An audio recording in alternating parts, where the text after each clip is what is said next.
Hey, on this episode of DC On Screen, we're having a lot of fun, a lot of laughs talking about DC Universe's Harley Quinn Season 2.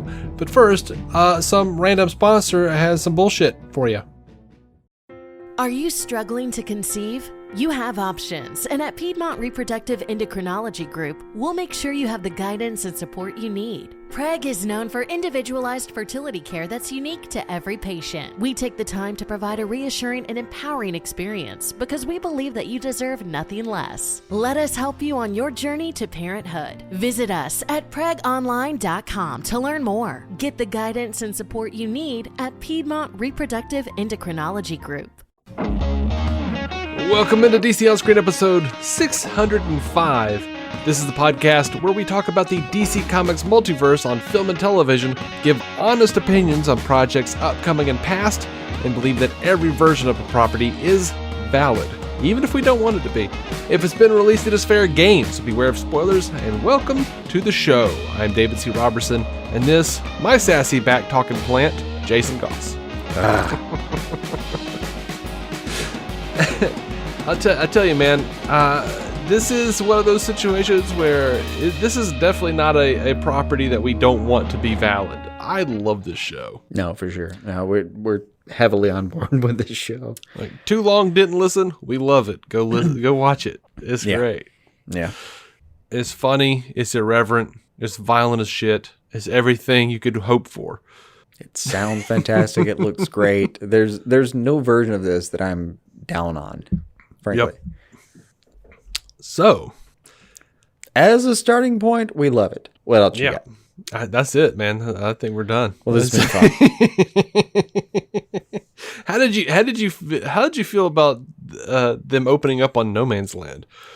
I mean, we knew what they were going to. Yeah, for sure. I mean, ending season 1 that way, it's going to be that kind of story, and I did enjoy it. Like they made good use of the playground, and my favorite part, really, of that landscape is Harley just kind of taking over for reasons that aren't good for her character's development, and then growing into her character, and them, they build on that, especially going into the finale. But yeah, they built that into a character that her taking over No Man's Land in the way that she did wasn't necessarily good for her.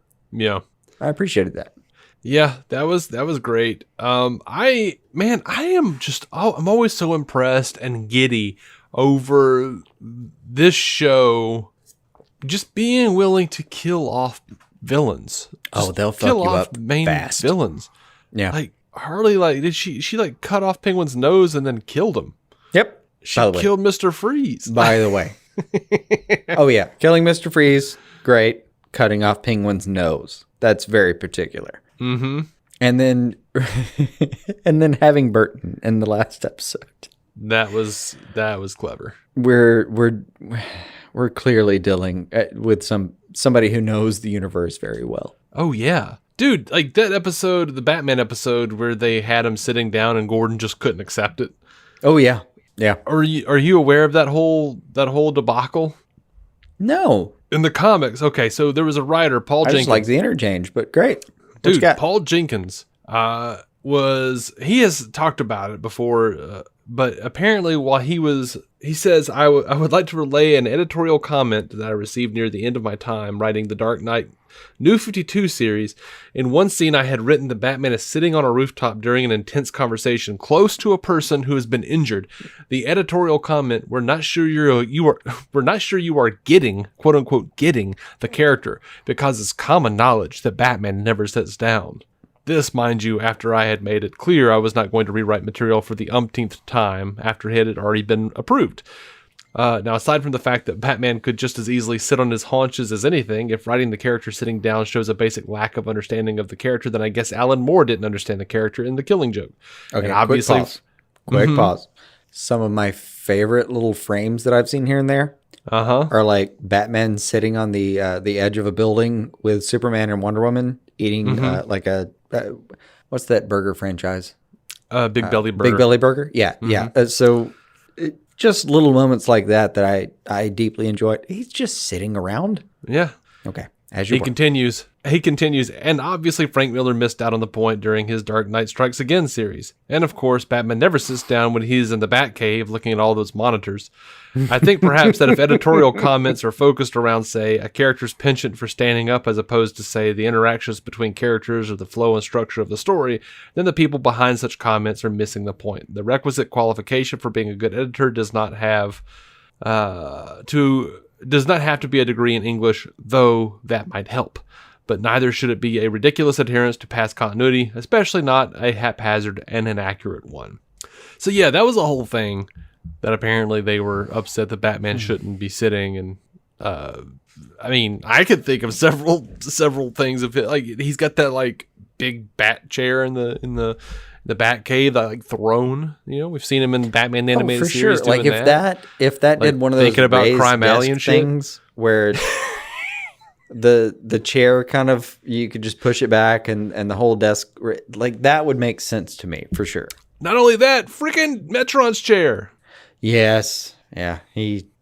That's in canon now, whether you like it or not. And it's like, gee, he's sitting hard. I wonder, does Batman sit? Ping. Yes. Mm-hmm.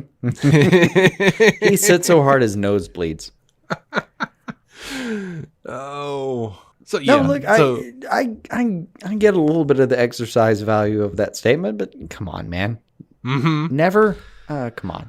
But yeah, that was a great episode anyway, because it opened on the Snyder Cut fan who hates the feminism and hate watches Harley Quinn sitting next to the Last Jedi thing. That was all just so great. It was a good opening scene. My favorite line was like, "Oh, she's just gonna Peggy sue her way out of this situation."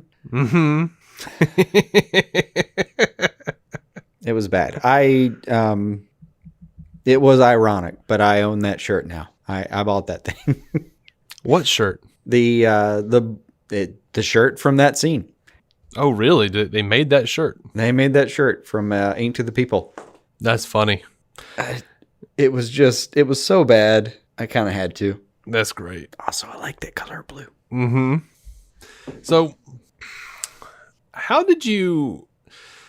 I'm trying to figure out how I want to say this. How did you like the transition for Ivy?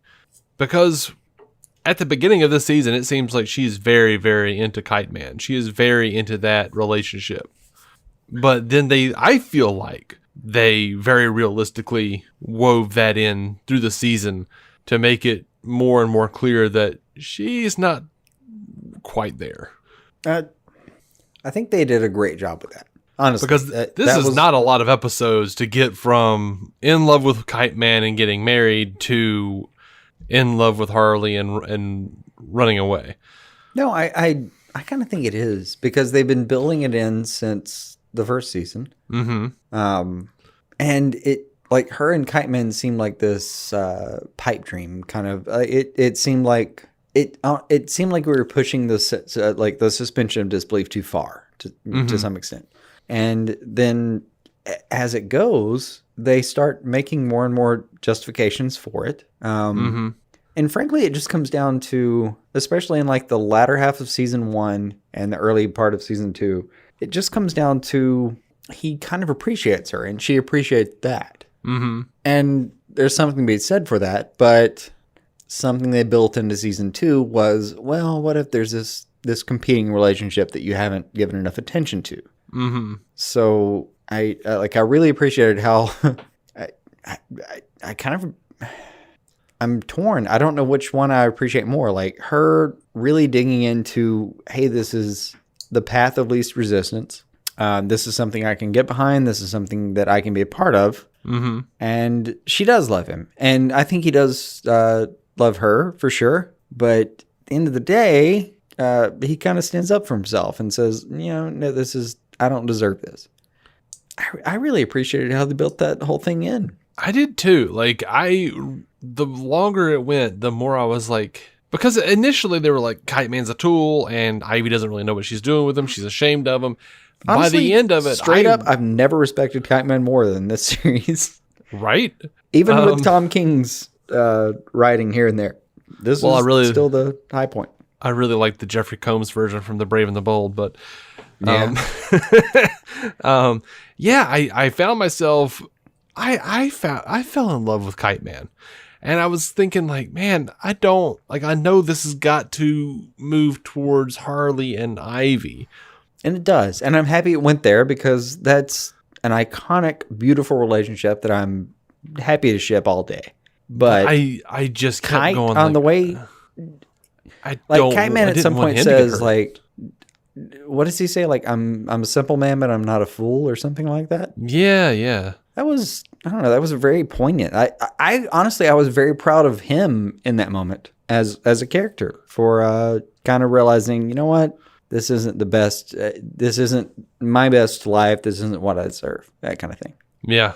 By the way, I did love like the idea that Kite Man is just kind of a basic bitch with his wedding choices and stuff. Just he mostly is, but he's also like I felt for him the entire time. Like this whole season, he was just getting thrown around by his parents, and I don't know, man.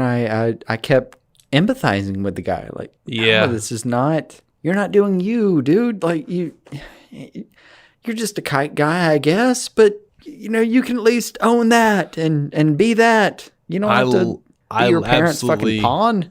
I absolutely love his his competition with Condiment King, his rivalry. That was so good. That seemed very fitting. But yeah, I was happy that it was he who kind of shut her down at the end and was like, "No, you're not being true to yourself, and it's not fair to me." Like, no, I mean, by the end of this, he kind of deserved that. And I'm glad he got that. Yeah, absolutely. But man, they were hitting me with good shit though, because like it was like when we told, I can't remember if it was me and you or if it was just a conversation between me and Brent from Fans Without Borders. Mm-hmm. But where I was like, man, you got to watch this thing, and he was like, nah, I haven't. I keep hearing that. He says something about I heard that Harley and Ivy finally got together. I was like, well, yes and no, because at the time they hadn't quite gotten there yet. But I was like, but they actually do some really interesting character work where like they hook up and Harley wants it to work and makes a proposal for it. And Ivy shuts her down with, I trust you. I just don't trust you with my heart. And he was like, wow, that's surprisingly poignant, Yeah. I'm like, dude, the show is solid. No, and then later it's Ivy who kind of has the realization that, that of all the people in her life, Harley is the one who's trying to grow. Mm-hmm. And that kind of inspires her. The show has character arcs, man. I mean, they take some time for their people. Yeah. And dude, I haven't even heard anyone mention this, but damn, Cy Borgman actually becomes like a real part of that family. Mm-hmm. Yeah. And I don't know why. It is one of the funniest things to me when he is like screaming in pain while morphing into a car. That shit is so funny to me. It is. Alexander just did a really good job with that. Yeah. That was just really good voice work. It was. And there's just something about like that like body horror comedy that just like, I don't know why, but it cracked me up. It felt very real. Like I had this image of someone just at least giving like that sunburn where you just like rub your hand over somebody's forearm really quickly. Mm-hmm. At least doing that to Jason Alexander while he was trying to record. Yeah. I was really impressed that they threw the Justice League into the Fables book, and then honestly I forgot about them. I was just yeah, that was kind of nice. I was just like, oh yeah, they're still in that book, which was a good storyline. It was I don't know, man. It was a good way of kind of fridging, I guess, the entire Justice League. Mm-hmm. It in a way that you can't kind of go back to the rest of the season and say, well, why didn't so and so? Well, they were in a fucking book. What do you want? What do you want them to do? Yeah. Also, the character that was Wanda Sykes Hall, I think, doing it, and fantastic job there. Absolutely. Oh, no one did a poor job on this show. Everybody did a fantastic job. Yeah. There is the the voice acting on this show was 0%. Zero. You could pick any single character and just they killed it. They did a great job. Yeah. I even liked that weird ass King Shark episode. Oh yeah, absolutely. I mean, I love their version of King Shark. I really do. Oh, Funchess Shark is just that is a gift to humanity, frankly. I love when they're all chanting fresh fish, and he's like, or new fish, or whatever it was, and he's screaming, "What did I tell y'all about that shit?"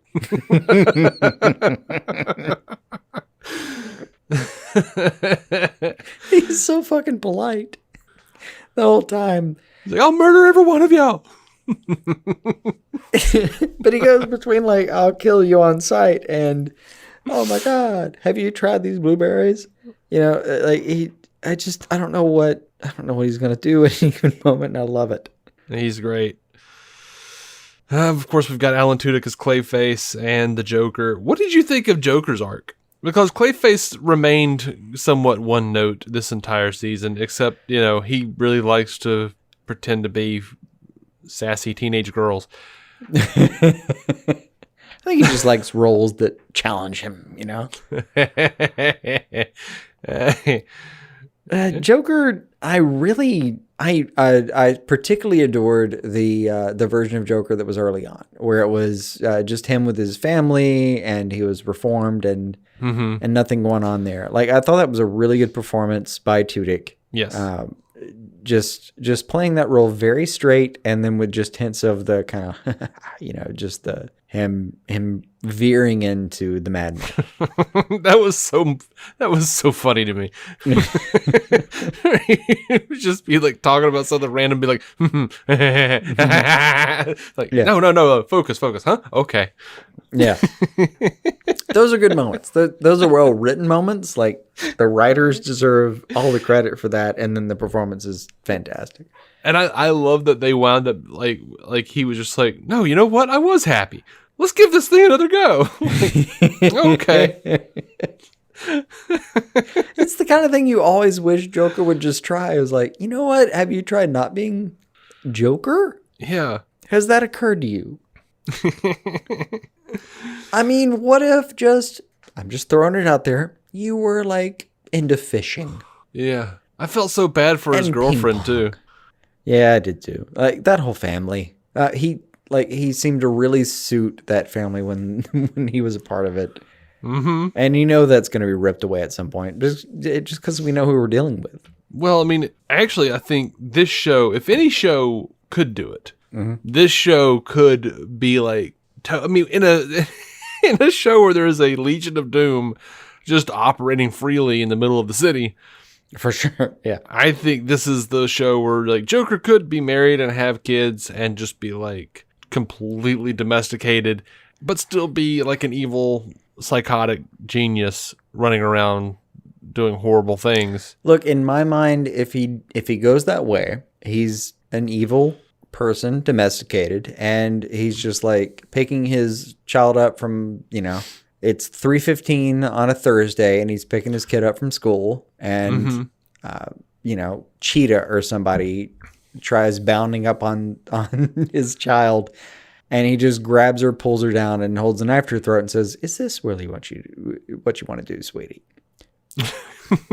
See, like I used to know guys who were drug running gang members, and they would cut you just as quick as to look at you. It didn't matter to them. Yeah. But then, when 9 o'clock came around, it's like, shit, I gotta get home. Yeah. I gotta get home. I gotta get up and take my kid to school. What?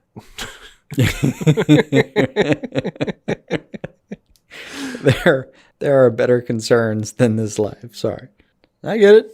Like, one of those guys was like, he's talking about like, oh yeah, I gotta get out there. I gotta get back home, do all this. Okay, man. He's like, I gotta make sure my kid's in bed. Then I gotta step out for a minute. Oh, cool. What you stepping out for? Oh, I gotta go meet up with my girlfriend, man. Are you kidding? You said you're married, right? And he was like, man, I don't play on my dick. What? I don't play on my dick. Okay. Had to learn that phrase. Yeah. Did you know that phrase before Yeah, this? no, I've heard that phrase. I know that phrase. All right, well, good luck with your adultery, I guess. Yeah. Yeah, I get it. I mean, that shit's crazy, but it is a really fun picture to see, like, Joker running around trying to run a family and just every now and then getting real hard when it comes down to, like, don't fuck with my family. Mm-hmm. It's just, it's just a fun piece of fiction that I wouldn't mind seeing more of. They could go so many places with that. She could become like the new Harley. Those kids could be like Joker Juniors, like, or they could just remain like completely normal, do-gooding, domesticated family, and Joker comes home after a long day of, giving Batman what for. And like, how was your day? Oh, Batman. Why doesn't he just leave you alone? Apparently he has some aversion to me gassing citizens. I don't know. Yeah. All right. So I loved Gordon's arc, especially in this season. The arc's fantastic, and Maloney's fantastic. He is. And I love Batgirl too. I love how she keeps accidentally almost calling him dad. Yeah, that was always fun. And I continue to love that Dr. Psycho is still like, not even Darkseid is okay with like his misogyny. Like, dude, yeah, that was glorious. We haven't even brought up the fact that she goes to Apocalypse and owns that shit. Oh, she totally does. She beats the shit out of Apocalypse, man. This series deserved to be called Harley Quinn. Yes. You have a freaking Jim Rash Riddler who got super buff. Oh, and so many, not to mention the inside jokes, but just the idea of a buff Riddler where it's Jim Rash and he's just really relishing the point is glorious. Mm-hmm. Just amazing. Man, I loved Bane's freaking rehabilitation center, which is just the pit. Just the pit. Just, oh my God, it's so good. I love they had George Lopez come. Be helped you. Him running this little rehab center it's another one of those things where I don't know how to describe how much this version of Bane was just. It was like they took Tom Hardy and said, what if we just took the confusion out of it? Mm-hmm. And instead made it as funny as it possibly could be. Or take all of the confusion we had and put it in him. Yes. That's actually much better. I don't understand. I thought we were partners. Yeah, but you're a silent partner. Oh. I loved him in Two-Face. Yeah, that was good. Oh my God. Just the whole thing, man, was so good. It was so good.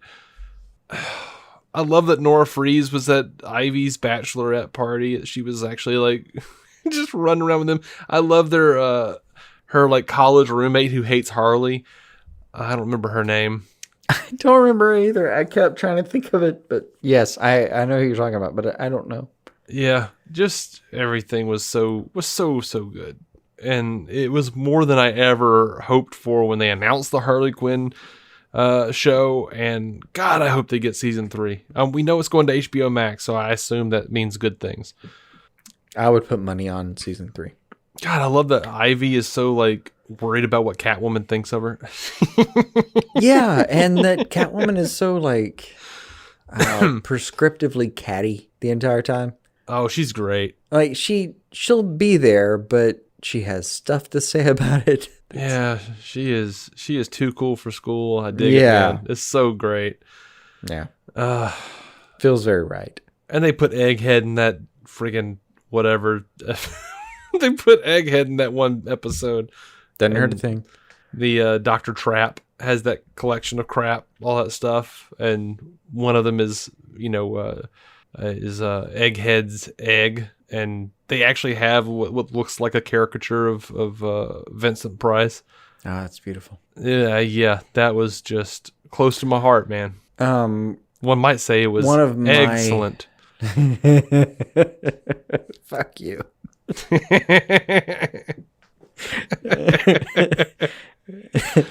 Just because you deserve to hear that after that. Not that I don't love you. You've seen the 66 series. You know that was his thing. I'm here for it. I'm just saying. And every time he did it, I was positively ecstatic. I feel like the response should be "fuck you, I love you" for any time. Anytime someone says something in that vein. Well, I'm sorry if you find puns excruciating. Oh, fuck you, I love you. We're gonna keep doing this. I was there for that pretty hard. It's still them getting to end on the actual moment where they were together. That's amazing. Yeah, they did such a good job with all that. Mm-hmm. And Gordon lost a little weight, got to fly the Batwing. I mean, yeah, he had a good arc here. Like he sobered up. He like his biggest mistake going into the last episode was just like too much glue. It was a pretty good turn. I love very much that this series has it contemplates the Joker and Batman, but it really doesn't. It's Harley Quinn, the animated series. Yes, that it very much is that. And if you came here for something else and you didn't get everything, I'm sorry, that wasn't what you were promised. They did what they promised. Mm-hmm. This show was very much about that, and they did a great job unapologetically. Yeah, and we're up against a hard out, and I could keep going with how much I love Alfred and Bruce and their entire condescending relationship. Like, they're both condescending to each other, but Alfred is just so totally right. Yeah. And he always is. He always is. And I love that they put the freaking Riddler in charge of Riddle You. I mean, obviously Jim Rash was the dean on Community. So they gave him a morning announcement even. Yes. Fuck me. That's so good. It's so good. I want to go back and watch all of it over again. Yeah, me too. Just from beginning to end now. But yeah, I hope for good things for Kite Man in the future. I hope we don't just lose him as a character, because if I never get to hear Kite Man, hell yeah, again, I'm going to be really sad. No, he earned his spot, and he did. Especially like he stood up for himself. I think he's right overall. Like he didn't. I don't know. I mean, I don't think she wanted to marry him. No, the show didn't present it that way. So I think he made a good point. I think he stood up for himself very well. Yeah. Show's great. Harley's parents were pieces of shit. It's just everything. God, there's so much that I want to talk about. But we need to cut this short now. Well, not really cut it short. We talked about all the things. We just, shoot, do a lightning round. What you got? Oh God, I can't do that. Go, man, go. The entire town being turned into like a Harley racetrack. Wasn't that this season? I think first, but okay. Okay. I can't remember now. Me neither. I'm panicking. I'm panicking. Go, man, go. What you got? I guess I'm done. Okay. Well, that was fun. Was Tabitha King Shark's arranged marriage? I don't remember that at all. Wait, explain that to me. Sorry. Remember, his dad wanted him to marry somebody, and she was like a hammerhead shark who was like in a dress and had lipstick and was like smoking cigarettes underwater somehow. Yeah, no, she was at the wedding. Yeah, I remember that. Yeah.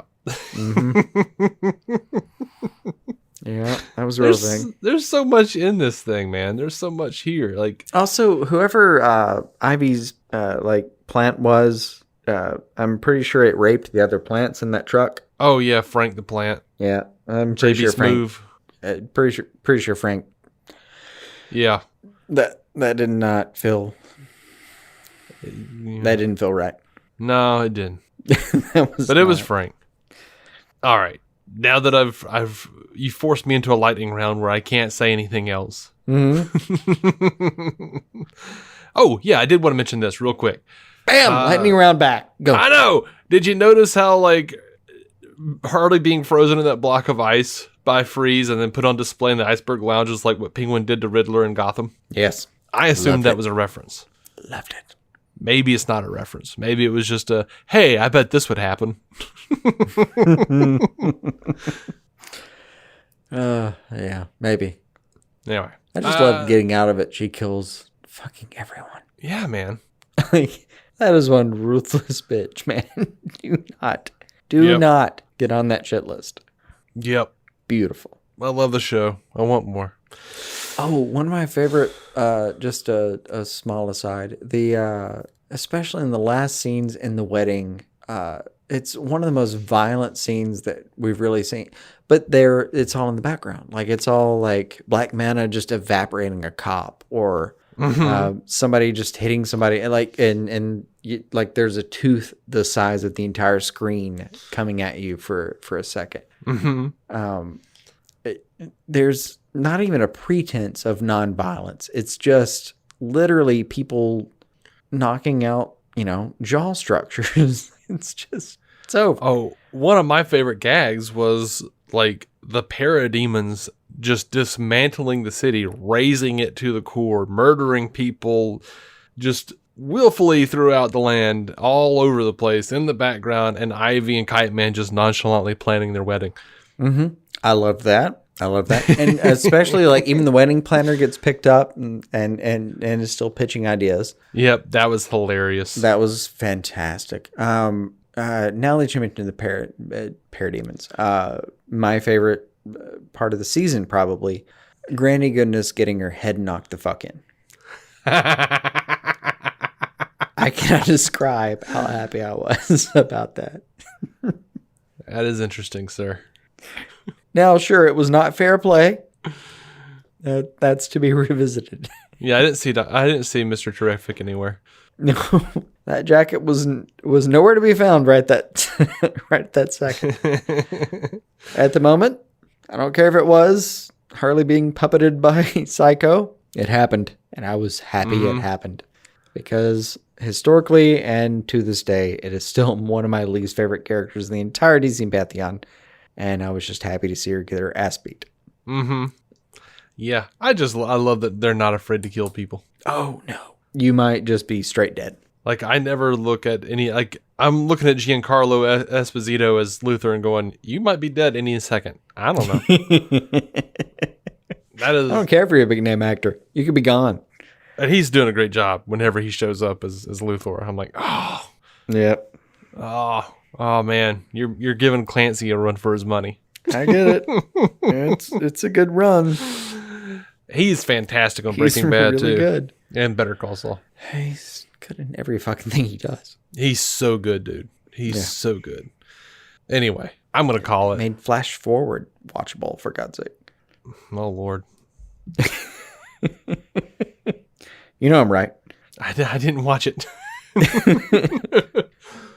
Bethany and I have ask your wife. Bethany and I have talked about it. It's one of the highlights. Wait, was it Flash Forward or was it Revolution?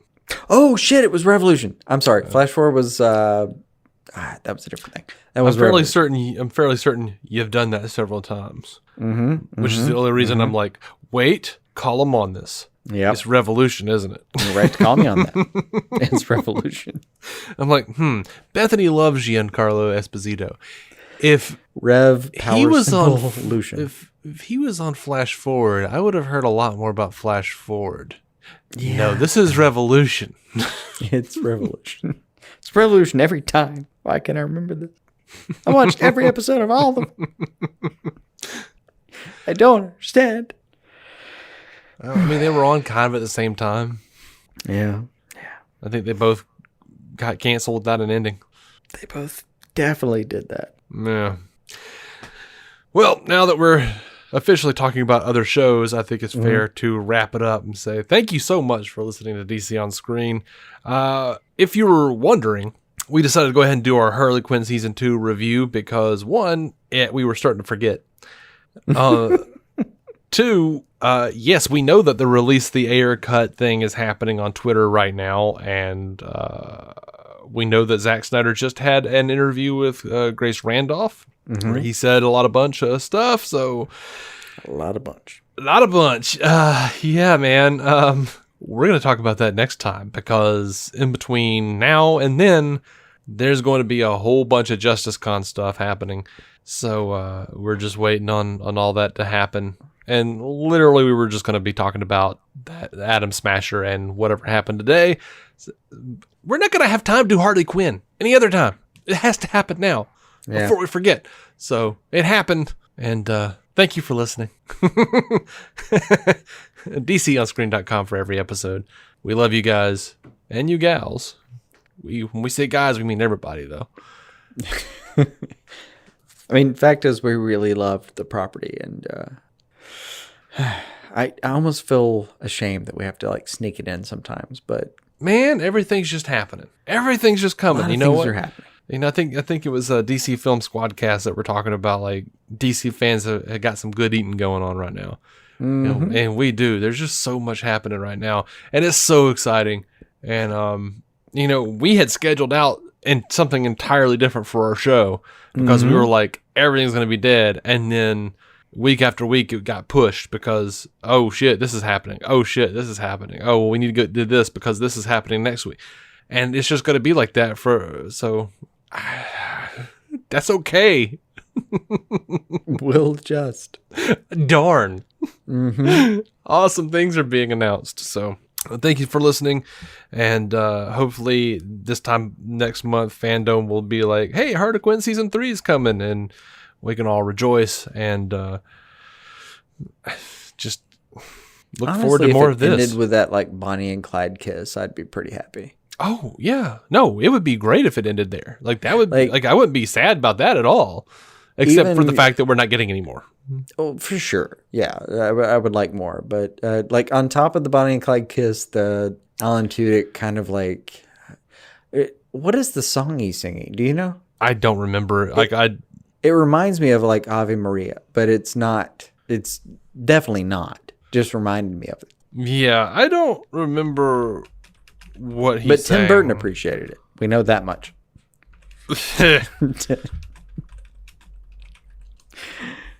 That's funny. I mean, that's a real thing that happened in the show. It is. It was really funny. Tim Burton was like standing there crying over what Clayface was singing. Yeah. And then, you know, Tim Burton. Like, kind of so crazy that that's a thing that actually happened, and clearly he was okay with his visage being on that. Yeah. I say clearly because, you know, surely he would have stopped it if that was, I don't know. That wasn't in my notes for today. I'm glad you brought that up because I had forgotten it until you said Tim Burton.